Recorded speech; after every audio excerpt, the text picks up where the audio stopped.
In this video, we'll be talking about the different zones of the stress model and what stress does to your body. This is the comfort zone. This is where there's no stress happening and a person can think and focus on the subject at hand. Here, it's kind of boring and no growth happens. So ideally, you want to stretch out and go into the risk zone. In order to go from the comfort zone into the risk zone, someone needs to have optimism or hope, which is what Carol Dweck calls the growth mindset.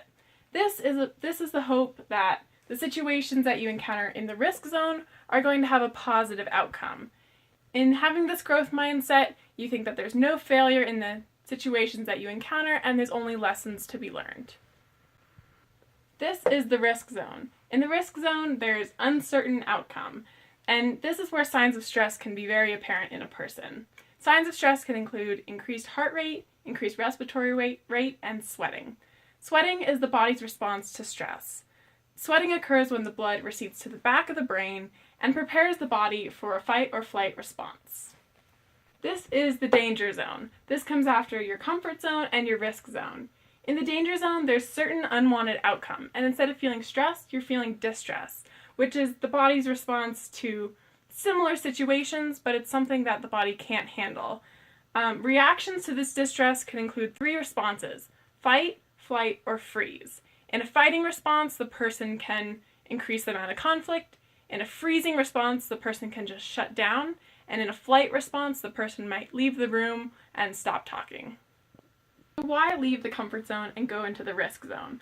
Well, in the end, it's to gain confidence.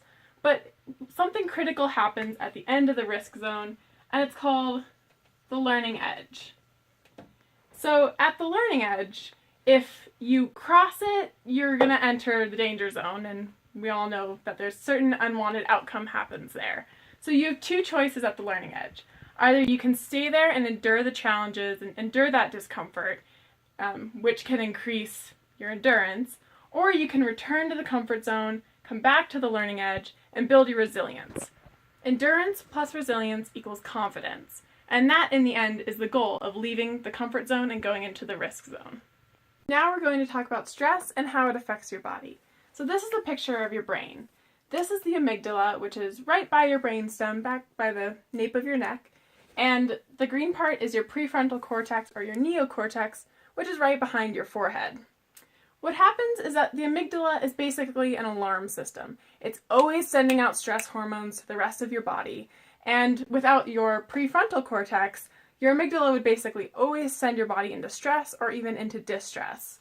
The job of the prefrontal cortex is to send what's symbolized in purple is inhibitory neurons. So there are very precise connections between the prefrontal cortex and the amygdala, which calms down the amygdala. So in a very stressful situation, what happens is that these connections start getting broken up, and the amygdala takes charge. One reason that the amygdala is very close to the brainstem is that it was one of the first parts of the brain to be established and developed. So it's going to act the same every single time in every single situation. So what happens when the prefrontal cortex was eventually developed, this is your logical thinking, whereas the amygdala is your emotional thinking. So when these connections shut down, all of a sudden your emotional thinking takes over and you go into that fight, flight, or freeze response.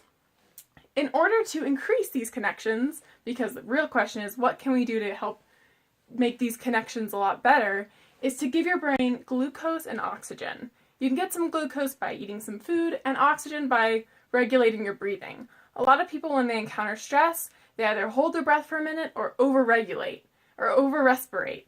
So right now, to just control your breathing and maybe get some food, and that's going to help your body react to stress a lot better.